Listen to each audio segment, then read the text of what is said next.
It's about 11 o'clock in the morning here on July 24th, 2024. July 24th is a special day for my ancestors. That's the day that they crossed into the Salt Lake Valley from the plains. They were chased out of Nauvoo, and they were chased out of Missouri, and they had to stay in Nebraska in a place called Winter Quarters, where it was bitterly cold. Many people died because of the cold. They didn't have adequate shelter or even clothing or blankets or anything like that. And so it's the day they arrived in what was to them the promised land. And my ancestor that a lot of people know, he's pretty famous in my circles, Archibald Gardner. He practiced polygamy. He had 12 wives by the time he died, and I am descended from the 12th wife. So she's my great-great-grandmother, I believe. Maybe great-great-great-grandmother. Let's see. My grandpa, his dad's father's mother. So this poor little lamb still has hoof problems. I need to get in there and spray that hoof with copper sulfate. But yeah, so today's an important day for me and my family, my church, my ancestors, and anybody that lives anywhere near the state of Utah knows all about Pioneer Day. I did not live near Utah, but my grandfather stayed in the land that his great-grandfather was told to settle. So anyway, interesting note, my grandpa was actually a sheepherder in the icy mountains of Wyoming, there in Star Valley. And so in a way, I'm kind of getting back to my roots. My grandpa was out there one wintry morning. Could have been spring or autumn, but the way the weather works there. And my great-grandpa went to him and asked him if he liked doing sheep herding. And of course his honest answer is no, right? So he put $50 in his pocket and told him to get out of town, go explore the world, go do something besides sheep herding, go find your path. And so my grandpa ended up in the Marine Corps. He fought in Guadalcanal. He came home early, as far as I know. I don't have his records. And then he met my grandma, who was in Oakland, California at the time, code breaking the Japanese codes. And he was one of the guards. That's how they got to know each other. So that's my family history in a brief nutshell. So Pioneer Day, pretty important day for us. The pioneer spirit, that's the American spirit, really. When things don't go your way, when life really sucks, when people hate on you and try to destroy you, what happened in biblical times and what happens in modern times is you just have to get out of Dodge. You have to go start your life over somewhere else, And for me, this 60 acres is something I'm building, not just for myself. I'm not going to be on the earth for much longer. Maybe a couple more decades at least, hopefully, God willing, of course. And then my descendants, my children, my grandchildren, and great-grandchildren.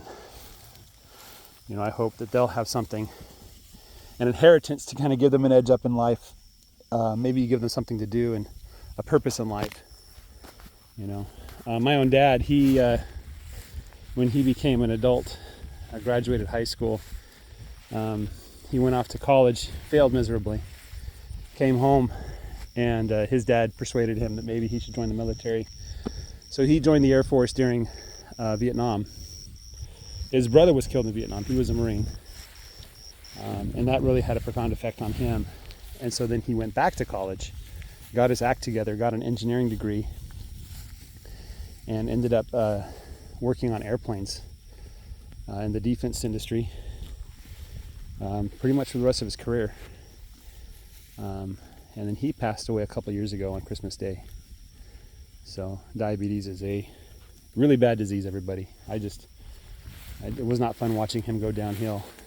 And, you know, that's not what you want to watch your parents do, but eventually everybody does die. So, you know, one way or the other. Anyway, so maybe this will be an inspiration to my kids. If you got nothing else going, you can do this. It'll make some money. It'll keep you busy, keep you healthy and strong. You know, what did I want to talk about? Well, I did want to talk a little bit about the weather. I'm a bit unfamiliar with this sort of weather. Right now it's in the low 80s, if it's 80 degrees at all. Humidity way up there, like 80%. When I came to the field, it was sprinkling lightly. I checked the rain meter. We got about a 1/4 inch of rain since I last checked. The ground is soft and damp and moist. The sun is behind some clouds, but even though it's behind clouds, it's still hot. And it's causing the moisture to rise up.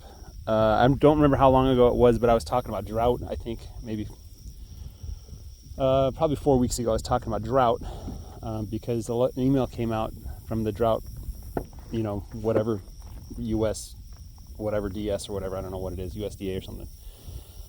And they forecast that drought was likely to develop. We had a wet spring, but then June just turned out to be, it came in really wet and then it ended up being super dry.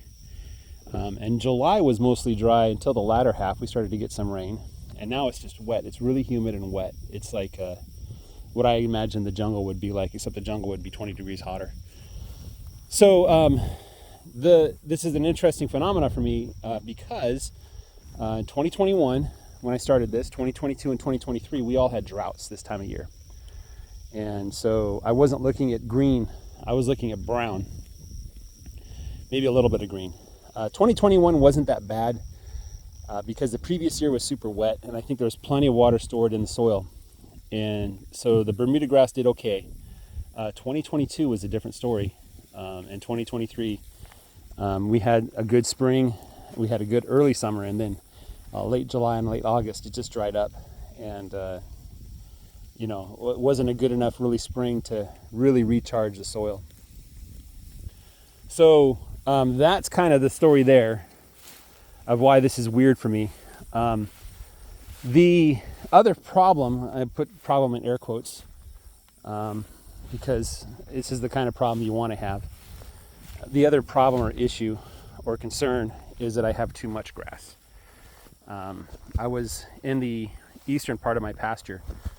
I'm rolling this block of salt.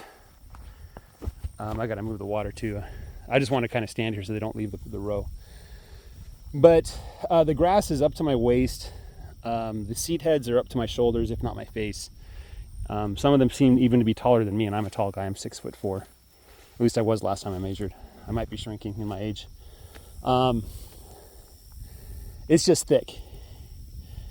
And I got to get something in there to eat it.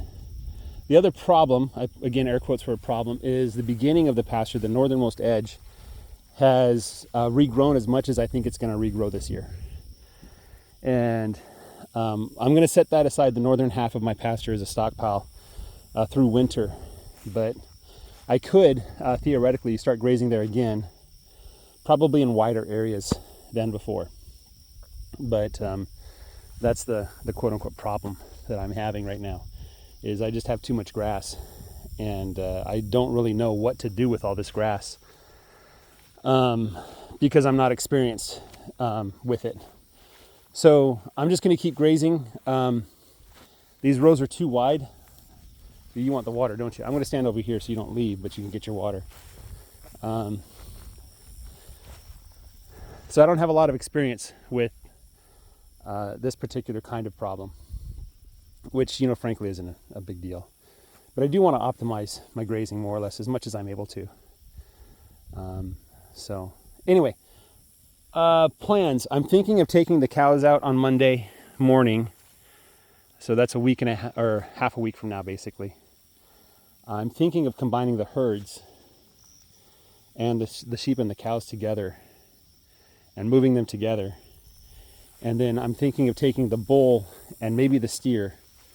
The breeding bull I'll leave on the cows, but the steer and this bull that I'm going to get rid of one way or the other, I'm going to put them in their own little area, probably at the beginning of the pasture, in the northern half of the pasture. And I'll just move them every 3 days or so. And then what I'll do is I'll bring the sheep down eventually, one of these days, and sort out the ramblings and put them with the bull and the steers. And maybe going forward, that's what I do, is I keep the sheep and the ewes and the cows together. The only big concern I have is that having cows near birthing ewes is not really the optimal situation. A lot of people, they separate out the ewes when it's time to give birth. And I can do that pretty easily, I think, in the pasture. It should be pretty easy to separate cows from the sheep, you know. But having the two big herds together might make it a little easier to manage the grazing. So I might do that. I'm just thinking about it. Haven't made any decisions yet. Anyway, guys, that's all I've got for you right now. Have a great day. Take care, and bye-bye.